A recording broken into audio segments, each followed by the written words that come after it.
Well, hey there idiots, welcome back to Observe. In today's video we're going to be analyzing the nonverbal communication of Nikki and Dan in regards to their explanation video as to why they put down their dog, Bowser. Let's roll the intro.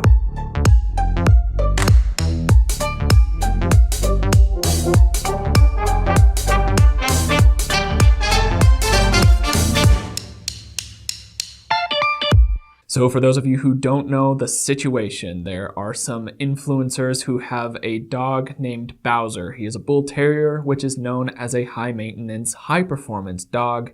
They can be extremely sweet and caring puppies if you care for them correctly. Well, these two influencers, needless to say, did not do so, and through a series of behavioral difficulties that they had with their dog due to their own neglect, they ended up putting him down, which they claimed they had no choice but to do. So they offered this explanation video as to the reasons behind their actions, and there are a few things that stick out right away for it. Not the least of which is the length of the video, which is 24 minutes long, which is far too long of an explanation. Now the other issue will become much more prevalent to you as we continue through this, in that people feel like something is off. And with that in mind, many people have asked me to take a look at their nonverbal communication to decipher whether or not they are being genuine. Are they feeling genuine emotion? Do they have remorse?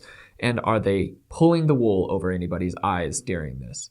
I will be analyzing this as unbiasedly as I possibly can, though I will let you know in advance. I grew up on a farm and I have a very close relationship with animals, so this is something that I'm very passionate about.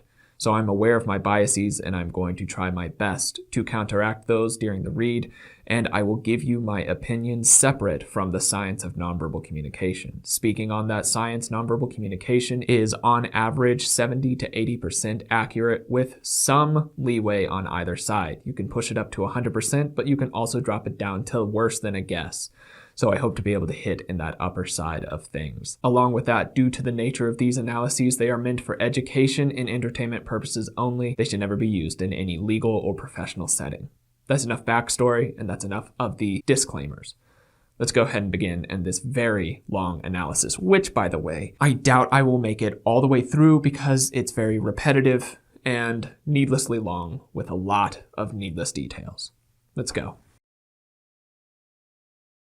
Hi guys, I feel awkward, just like... So do we, Nikki. So do we. So I'll go ahead and start talking about some of the backdrop and their clothing because I do this in every single apology video, so I'll continue that just for continuity's sake. Fortunately, they don't seem to be trying to do any ploy with their backdrop or clothing. Many people will wear white or sit in a white area to be able to help this feeling of purity and cleanliness prevail throughout the video. They don't seem to be doing that, so that's good. At least they're not manipulating on that part. Already with Nikki's nonverbal communication, we're seeing very forced and stilted behavioral patterns. She has some odd movements that do not flow naturally. That's a red flag right off the bat that she's already doing this. However, it is something that we have to consider in the timeline of this video. Many people start off a video feeling more awkward, and they become less so as the video goes on. So at this point, is if this were a clean analysis, which I have already watched this video once, so it's not technically a brand new video to me. But if it were, then this would have to be a red flag. But that would be it. Just keep in mind that she already has some desynchronized nonverbal communication, and we'll continue from there. Opening this video, there is no cheery way to open this video.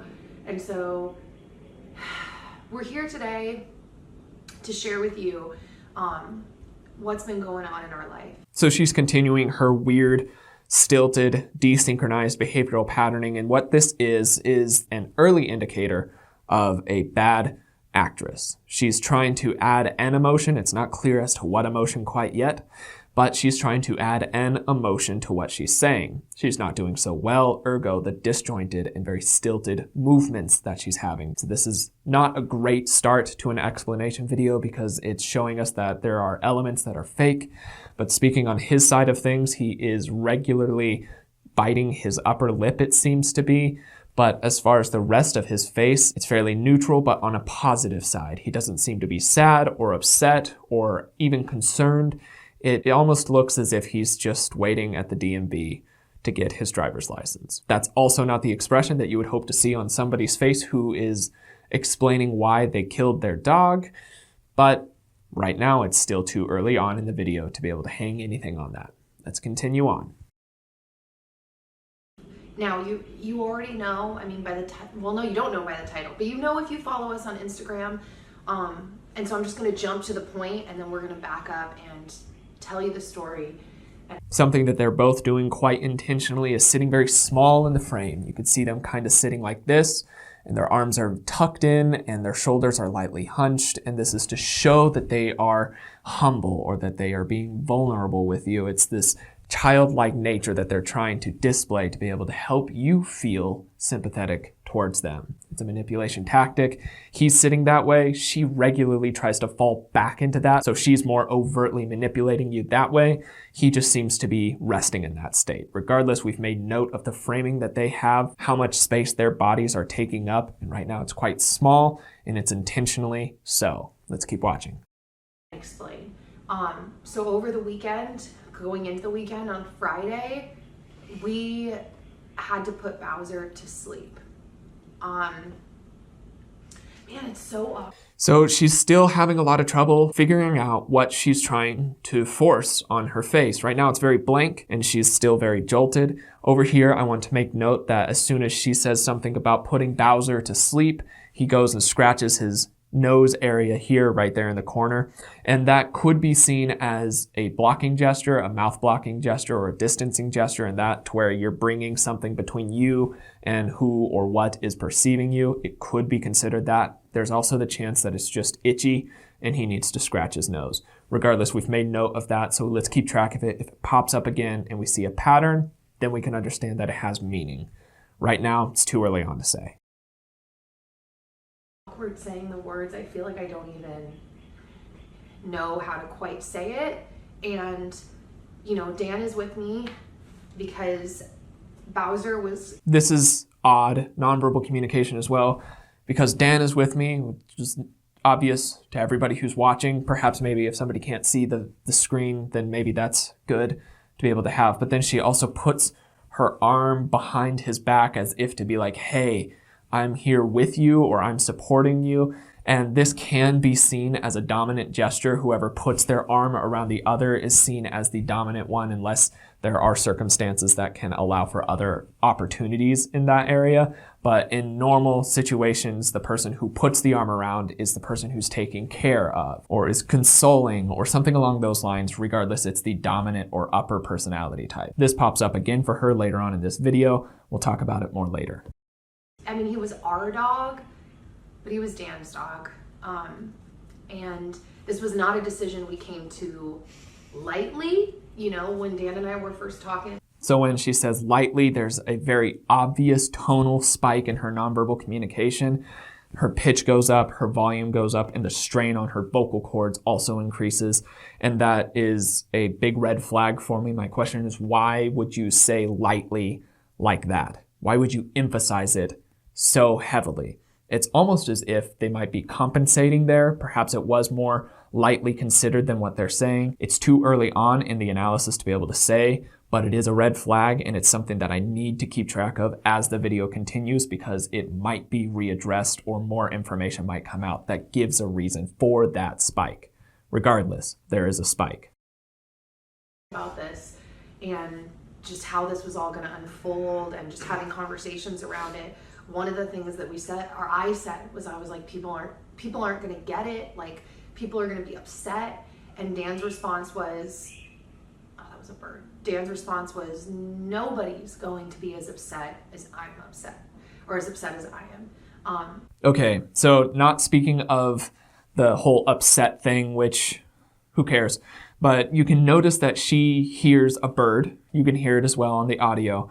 And immediately her attention is directed towards that, which means that she's very concerned about how this video is going to be perceived, both auditory and visually. How is this video going to be perceived? And this theme comes up again and again throughout this entire explanation. And it's more concerning to her than the actual content itself. You'll see that later on. But it's already rearing its head this early on. To be able to shift away from a very heavy topic so quickly, as if to say, oh, there's a bird, it shows where a person's mindset is at. Now, don't get me wrong, for people who have a difficult time focusing or are easily distracted by things, I would be one of those. Something like a bird could pop up and tweet, and you could do exactly as she did. So there's that possibility. That's not the case with her, but it is a possibility. So just so you know, if you're talking to somebody and they randomly flit off to the side and notice some other small detail, that doesn't necessarily mean that they're not caring. You have to consider the context and the person themselves, their baseline. If their baseline is very active and easily distracted, then don't hold too much weight to it. But if they have the ability to focus and then they get distracted, then you have to start asking questions. I hope that makes sense. And so that's the position that we're in today. So I feel like, I don't know, do you want to say hi? I feel like I'm just like talking. Hi. Well, I mean, we've had... So I get the feeling that Dan didn't want to do this video at all, and she felt the need to do this video, which is why he sat there looking fairly bored the entire time, fairly unemotive. The only tell that we're seeing is he regularly is biting his upper lip, which could be seen as a nervous gesture, and it's commonly done out of nerves. Speaking on her, she does this weird touch her nose to his shoulder here, and she does it again later on, and it's a very strange gesture all in all, and it comes in rather rapidly. It doesn't have like an onset. You don't see anything build up to this point. She'll just be sitting there and then just be like, time to touch nose, and then just go and touch her nose. And it's this weird, stilted, jolted nonverbal communication that's a red flag, because for those of you who do not know, emotions have an onset and an offset with a certain peak period in the middle, and it lasts only a few seconds. So if you see a prolonged expression that's lasting more than that few seconds, it's about 3 to 5 seconds on average. If you see something that lasts longer than that, then it's a red flag. And if you see something that just starts, there's no onset to it, it's just there's nothing and then there's everything, then that can also be a red flag for a forced or fake emotion. So when we see that sort of behavior from her, we're already seeing more and more red flags of possible forced emotion. Let's continue. Bowser for almost a decade, and he's... Okay, so let's talk about his nonverbal communication. He's smiling a fair bit. It's not reaching his eyes, so this could be a nervous or polite smile. But it's also inappropriate in the context that's given. Not many people would want to be smiling about how they killed their dog, but it could be, like I said, based off of nerves or politeness or perception management, where he wants to appear a certain way to people. Could be those things. I still feel it's inappropriate. Speaking on her body language, you could see that she was trying to play off this subdued, humble, vulnerable look, the childlike look that she's been trying to do this whole time. But then she turns it off to take her sip of whatever drink this is, and you can see her checking the frame. She regularly checks off to the side, which regularly there's a monitor to be able to see where the framing is. In fact, I have one there and there so that I can as well. So if you see YouTubers regularly referencing, or any on-screen talent referencing a single spot over and over and over again like that, it's likely where their monitor is. So you could see her checking that, which is another tick on that. I care about how this is perceived more than the content itself that I talked about earlier. But then watch her face after she finishes drinking and how she tries to shift back into whatever fake emotion she was working with. For those of you who know him or have been around him, and we're back into it. He's an angel, but you know, he likes to get rowdy. All right, so Dan says that Bowser, is an angel, and if you look off to the side at her during that time, she flashes a little bit of contempt or disgust or a combination thereof, which likely means that she didn't feel that way, and this could be heavily encouraged by her. So he had the dog beforehand, he had Bowser beforehand, and then they got together, and now he's having to put down Bowser. That little flash of possible disgust or contempt when he's mentioning Bowser being an angel is fairly telling in this situation. That's part of the reason why I liked him. One of the things that I liked about him, but... So he does another big scratching gesture here. It's in the same-ish area, so maybe he has a very itchy nose or facial region there. We can't say, but it is still centered around Bowser. So this is 2 times that it's centered around Bowser and some of the possible negative connotations around that, in that he's speaking now of how much he did like Bowser because they've put him down at this point. She has another contempt smile during this time as well, which could still be in regards to Bowser. It has been synced up twice now with times that he's mentioned the dog that she has shown contempt or disgust. It's not good news. For many, many years, for most of his life, he was an extremely dangerous animal outside the walls of my house. So I'm going to go ahead and talk a little bit, just briefly, about taking care of animals and taking care of them appropriately. So he's saying that early on, Bowser was prone to roughhousing. That's the way that he would like to phrase it, which means that early on, Bowser had a lot of energy and was not able to use that energy well and was not trained to be able to manage that energy well. So it came out in the form of roughhousing. And so early on, Dan knew about that tendency for Bowser. I'm hoping that perhaps Dan did a tiny shred of research before he purchased Bowser, Bull Terrier, a very active and high power, high maintenance, and high energy dog. I would hope he did some research. I doubt he did, judging by the rest of his life. So in this situation, he's talking about how Bowser early on started having possible behavioral difficulties, and Dan chalked it up to roughhousing and thought it was fun. And then now time is continuing on, and he said that Bowser outside of his walls of his house was a very dangerous animal. That's not true. Bowser is a normal dog who needs specific care and training to be able to be the best dog that he can. And the very dangerous out of the house side of things is Dan's fault. That's Dan's ineptitude of being a dog owner or a dog parent. He failed Bowser. That's that difficulty there. Bowser is not an aggressive dog. Dan did not train him how to behave well, how to behave in regards to other animals, in regards to other people. So it comes across as aggressive. he was definitely an outside animal that I had to keep inside. So we have some verbal stammering and stuttering here where that halted flow of speech is coming in. That's psychological processing from Dan. Dan also starts doing a self-soothing gesture on his leg. You can hear it and see it down at the bottom of the screen where he's rubbing or scratching his leg in regards to this, tilting his head. And that is showing that he's very uncomfortable with this specific segment. But he himself just acknowledged that Bowser is an outdoors dog, and he had to keep him inside. And in their narrative, they're still trying to chalk it up to Bowser was badly behaved, and that's why they needed to keep him inside. Where in reality, the actual response would be, Bowser is an outdoor dog. We could not give him the life he deserved, so we were able to rehome him to somebody who could. That should have been their very, very first move as soon as they realized that they could not take care of this dog. But no, they were stupid, and they kept the dog in its own living hell to be able to put a dog that is supposed to be high energy and constantly moving and has a purpose. These were hunting dogs. They have a purpose. They want to do things.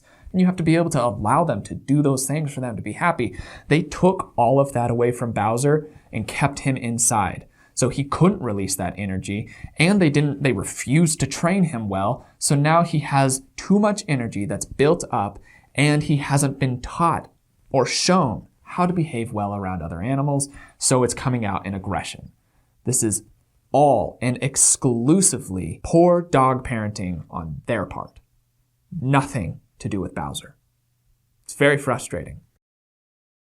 Well, and Bowser was attacked when he was a puppy, and we never really talked about that very much, but that was a big... Okay, so she says Bowser was attacked when he was a puppy. He does a grimace, and he does more self-soothing gestures on his legs out of the frame there. Those are nerves, and that's a pain expression that he does there. Very briefly, a grimace is usually centered around pain or discomfort at the very least. And so that's a big question. Why is that tell showing up there? But also, here's another thing, just speaking on their complete inability to be responsible. Why on earth would you not take your puppy who has recently been attacked by another dog into specialized training and therapeutic processes to help that dog readjust to being around other dogs. Why would you not do that? In what world do you think that's okay? Perhaps maybe he was fine. Like the dog attacked and Bowser was shaken for a little bit, but he was overall okay. It's not the case with this. They're about to tell you how Bowser from that attack went off on a different tangent. And they refused to do anything about it. They just kept him and kept going about their life however they wanted to. And just what? Did they just think that he would be cool and fine? Despite seeing that he wasn't? Like, I don't understand. That level of selfishness and ignorance is pretty astounding to me. Also, there is footage of them teasing their dogs and using their dogs to tease the other dog and all of these very, very terrible pet practices that they do regularly.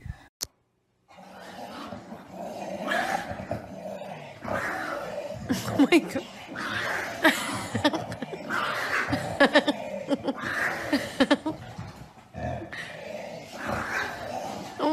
I have so little respect for these two. And this is one of those instances that now they let their own ignorance go for too long and they ended up killing an animal needlessly because of their stupidity. It's very unacceptable. That was my opinion. Right now, non-verbally, we're all caught up. Let's go. Big turning point in Bowser's personality. So prior to the attack, Bowser could go to dog parks. Bowser was just calmer in general. And then after the attack, it just triggered something in him. And he was attacked by another bull terrier, actually my parents' old bull terrier. But it's something that can happen with the breed. And so ever since then, things really took a turn. Well, I mean, I don't need to get, there's been multiple instances, but it's fun to see her do her whole shift around again, that she's trying to talk in a very vulnerable way, but as soon as she goes to take her cup of coffee, which why on God's name are you drinking coffee throughout this video? Just put the cup down for a bit. Take a chill on drinking your coffee. But you can see that she blanks, checks to make sure that everything is okay in screen over there, and then she tries to shift right back into, oh, I'm this very childlike, vulnerable, humble person, which she is showing again and again and again that she's not. Let's continue. You know, we could have put Bowser down a really, really long time ago. I'm going to speak on his words. What the appropriate thing is we could have rehomed Bowser a very, very long time ago and gotten into somebody who cared about him and who knew how to be with him. That's the appropriate words, not this. Not we could have killed him a long time ago. And now let's speak about her nonverbals, because she's doing nonverbal displays while he's talking. And her nonverbal displays are still very desynchronized and very stilted. She's looking down regularly, which could be seen as shame or sadness, that breaking of eye contact. You can also see via the overall tenseness of her face. It's very relaxed, which is also common in sadness. But then she also has a sigh in there, which is disjointed. It's not really in relation to anything that's being said.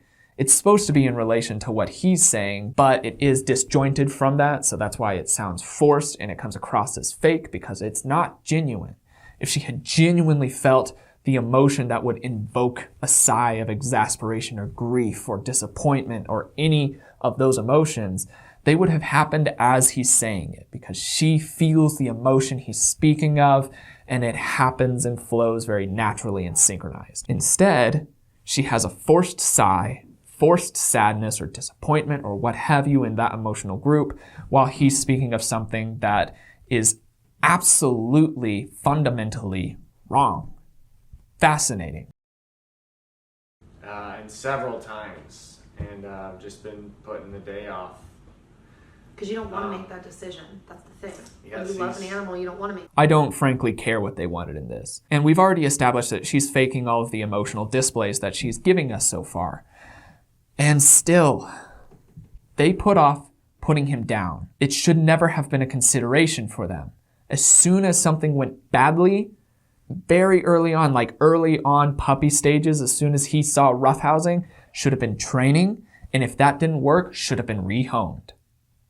That should have been the flow of things. It should never have gotten to this point to where they could even consider putting him down. But at the very early signs, training, and if that did not work, if they weren't willing to put out the effort to train and take care of their dog, they should have rehomed him to somebody who would. But they didn't. Let's watch their nonverbal communication. See what happens. That decision. Yes, he's seriously injured a couple different dogs, including Zoe. This is a pretty big gesture, this one here. So it could be because he is fixing his mustache. Maybe it's itchy or uncomfortable, or it's just a habit of his during a nervous period. It could be any of those things. I do find it interesting that he's mentioning some pretty problematic instances in Bowser's timeline, and he's doing another blocking gesture across his face, which is in essence distancing or putting a barrier between him and whoever is perceiving him, in this case the camera. It's happened now, it's 4 times. Earlier on it was scratches around the nose, and now it's 2 of these in a row. 2 of them all centered around Bowser and some of the negative behaviors of Bowser or the negative connotations of putting him down. So this has now happened 4 times. Interesting. This is starting to form a pattern. Standing right here, had her stitched up a couple times. But you know, it's he's such a powerful animal that just the tiniest fraction of a second of just a oops, you know, and he doesn't mean it, or like he snaps out of it, and it's just it's not good. It's so they're not good. Just because the dog's powerful doesn't mean it couldn't have been the sweetest, kindest, and most gentle dog to everyone around it. Bull terriers are not bad dogs, just like pit bulls are not bad dogs. You're a bad parent for them. If you can't handle that kind of dog, do not get that dog, because it'll end up something like this. This joke. They are a joke. They are a joke.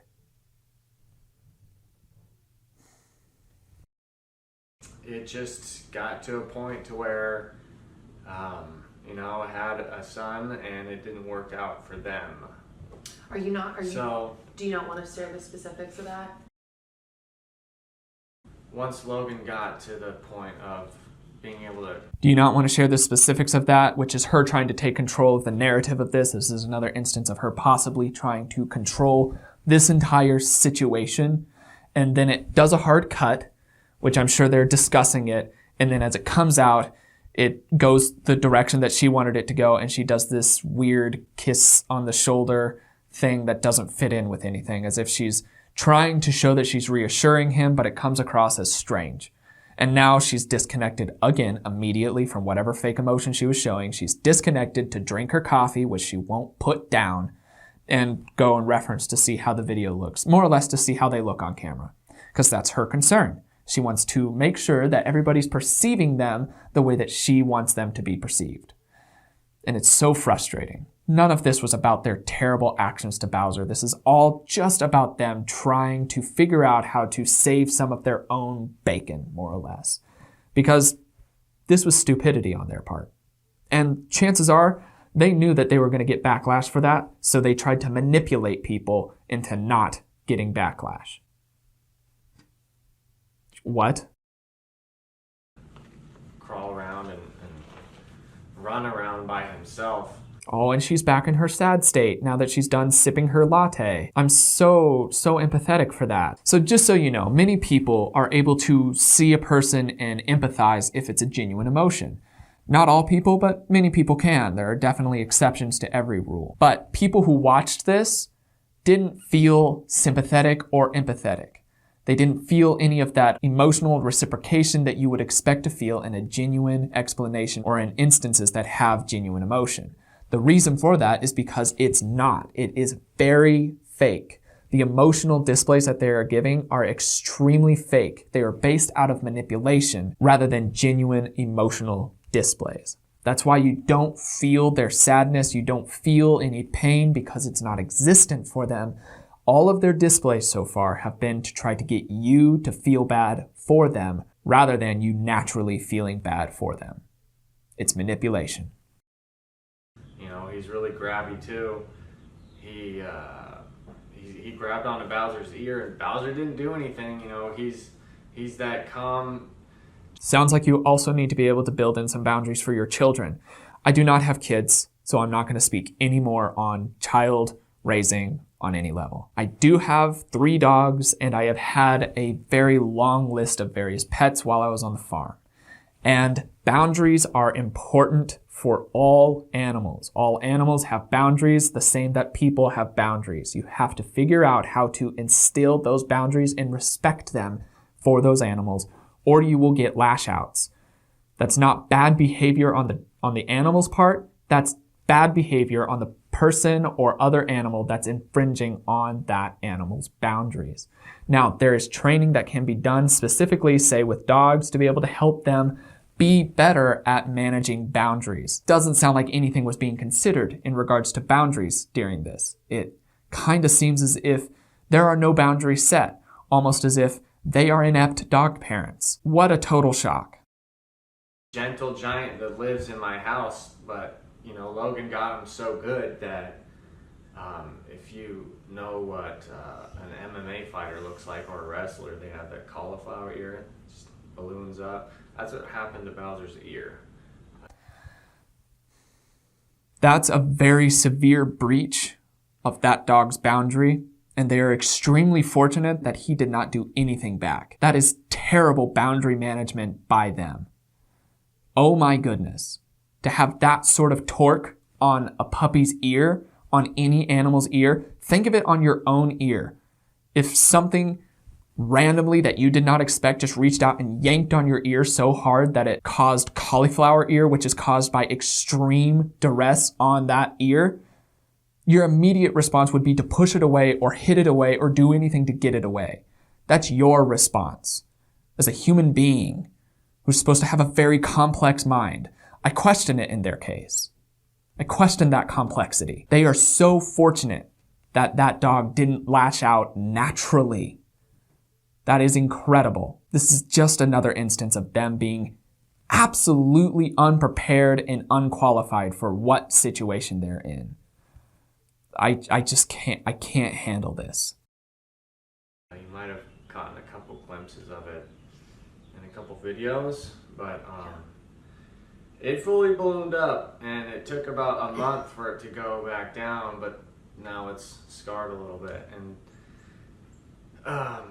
you know, there was one incident that happened. Bowser got Logan in the face, and it actually happened 20 minutes before we... Okay, so he's doing a lot of shrugging and shaking his head and tilting his head, and it's all indicating insincerity or a lack of confidence in what he's saying. Something about that is making him feel insecure, or he's not holding weight to his own words. He doesn't have confidence here. Our question is what that is and why that is. Let's move on with some more of the science. We were supposed to leave to the airport to go visit her parents, so obviously it wasn't bad. So now we have another large mouth-blocking gesture like that happened in regards to her parents. So it's happened multiple times in negative situations with the dog, and now another time here with the parents. So my question would then be, is this a response to negative emotion for him? This mouth-blocking kind of gesture, is that a negative stimulant reaction? Maybe this is how he displays discomfort with a certain situation. Interesting. It is something that we're still gathering data on. But Logan still is... has a little mark. He's still healing up from a little mark on his face from Bowser's little, we call him his dolphin teeth. So here we have some more manipulation for you. They're talking about the dog that they intentionally killed, and they'll say later on that they had no choice, and that's also not true. But they're talking about the dog that they intentionally killed, and he's talking about the teeth of the dog, and she does this oh thing, which is supposed to be like, oh, I really feel like I'm missing him. That's the intention that she has for that. But we know that so far, all of the emotions that she's shown have been forced.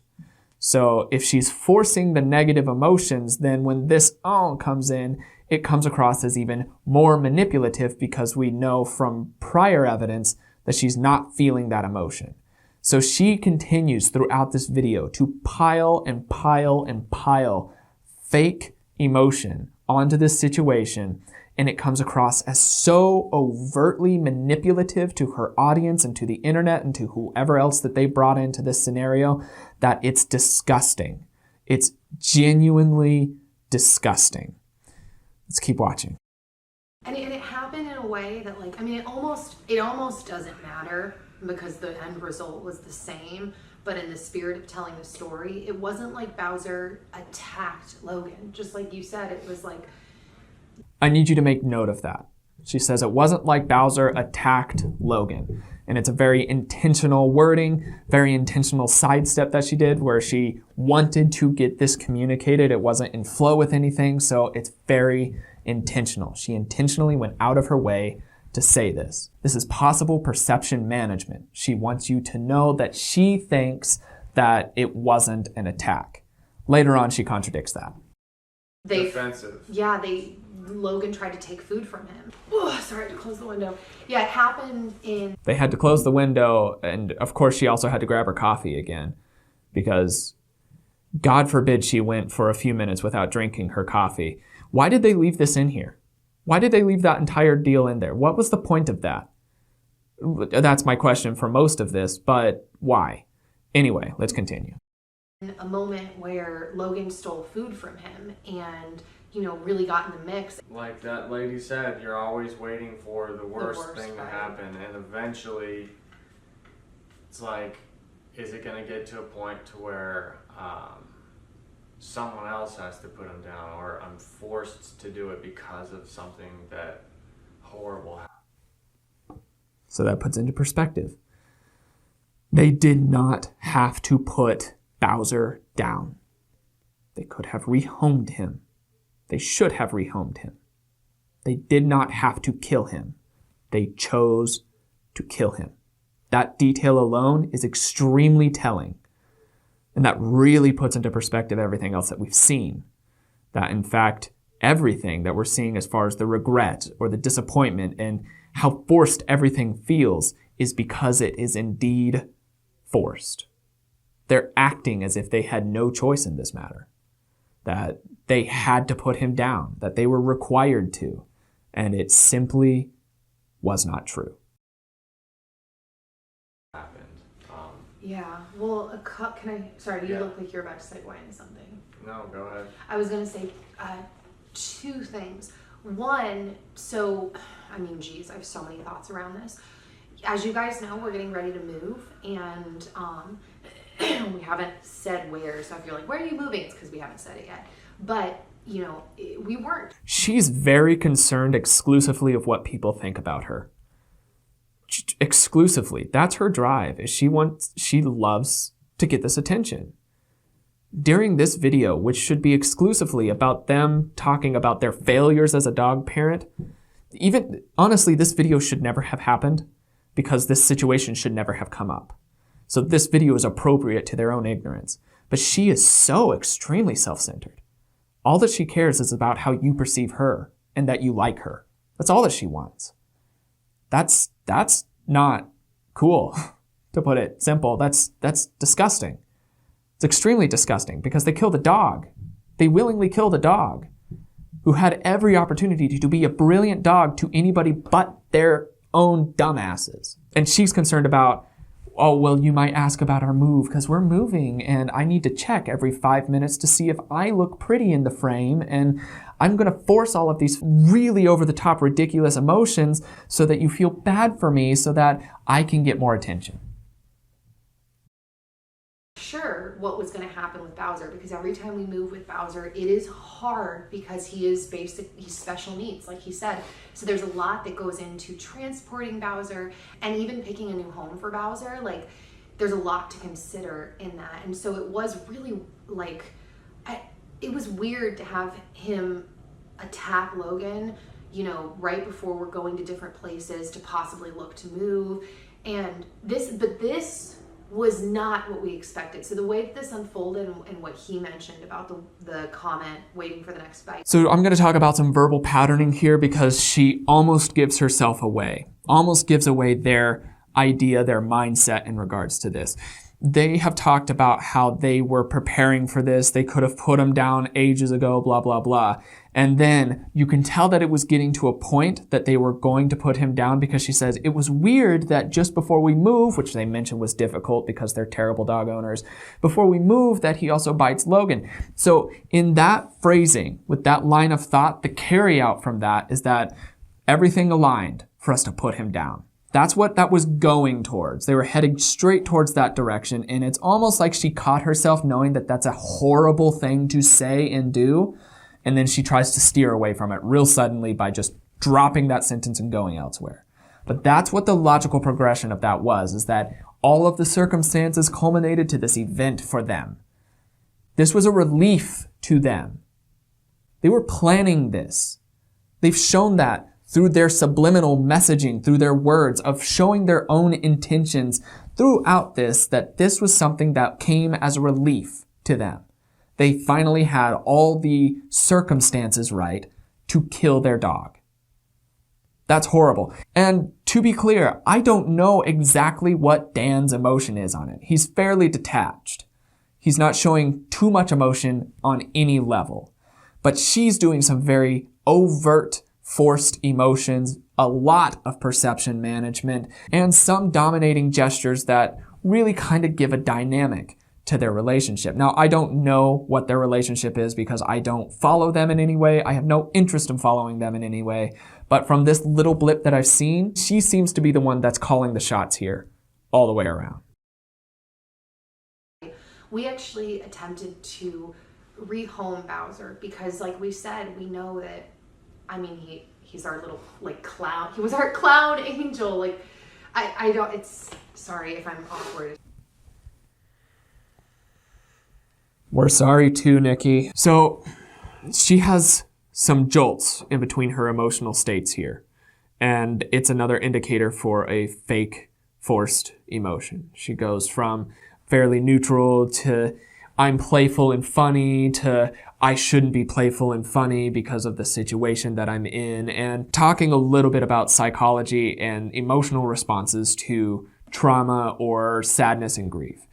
There's no normal way of responding to trauma. Everybody has their own unique processing methods. Minds are very complicated things, so the body language and the displays of what's processing in the mind is going to be varied at best.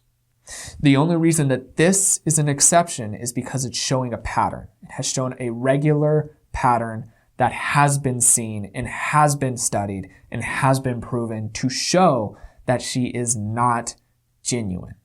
There's a difference between those two.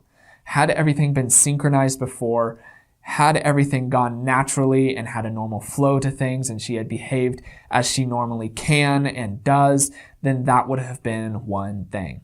During the situation, none of that was true. And to simply put it, with emotional states, they do not hard crash into each other like this on a regular basis. There are always exceptions, obviously, but this is not the statistical normal way that emotions display. They have a profile. They have an onset, a peak, and an offset.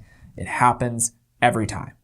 So the only times that it has been seen to not happen that way, despite some rare occasions, are when they're being forced by somebody who's bad at acting specifically, when they're being forced into various areas.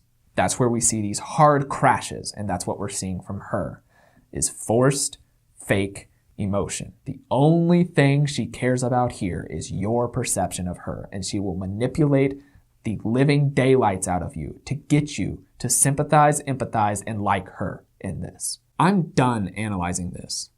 I know that you might want to see more than the 11 minutes of theirs that I analyzed, but I cannot do more. I'm so fed up with them. I'll tell you the scientific part first, and then I will tell you my opinion so that you can see what the science of nonverbal communication says as opposed to how it can be interpreted. The science of nonverbal communication during this time showed forced emotion. This was due to the profiles of the emotion, the timing that they lasted, and the desynchronization both in the individuals themselves and between each other. As one would be displaying one emotion, the other would be emoting differently or out of sync with that, and it shows that it's forced and calculated. Everything that they were showing was thought about before delivery. It wasn't a natural flow from an actual emotive place in their mindset. It was fake. From my own personal side of things, they're trash. They're terrible. And this is not uncommon for people to get a puppy that they think they can take care of and then it doesn't go well. And then they just, instead of rehoming the dog, they keep it and try to just manage it into a different corner that it doesn't belong in. And it always ends up poorly. And always ends up poorly for the dog. Now, this can happen and it can be handled correctly.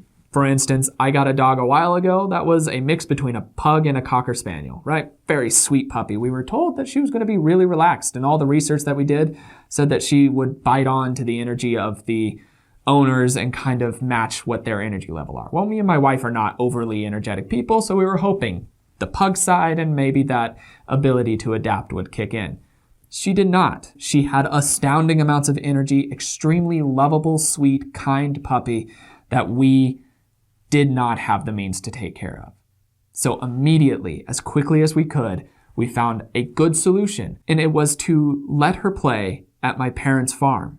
They have 40 acres. So now that puppy, who is a fantastic dog, who if we had kept would have developed behavioral issues, would have lashed out to other humans and other pets because of sheer energy requirements, she now runs happily almost all day chasing birds out on a 40-acre farm with other animals, other dogs, to be able to keep her happy and keep her company. That's how you can take care of a dog that you know you can't take care of. Because accidents can happen. You can accidentally bite off more than you can chew as long as you realize that and do what's best for that dog. That's not what they did. Instead of recognizing that early on, and instead of being responsible and giving the dog the life it deserved, they tortured it for almost a decade before they killed it. No. It's not okay. It is simply not okay. There's no excuse for their behavior. So this explanation, this was nothing to try to help you understand the situation. This was only focused on getting you to sympathize and empathize and like them. It was purely based out of manipulation. Their nonverbal communication showed that their emotional displays were fake. The logical processing outside of that and considering the context of everything allow us to go to the conclusion that they are manipulating their audiences because they have been terrible dog parents and they still expect and want you to like them for it. Now, Nikki and Dan, if you're watching this, get over yourself and think about what you have done. Think about it. Think about what you did to that poor dog. Anyway, I'm not going to say all my normal stuff at the end of this. I don't feel like it's fitting. So that's all that I've got for the day. My name is Logan and you have been oh so awesome as you always are. And I will see you in the next video. Cheers, guys.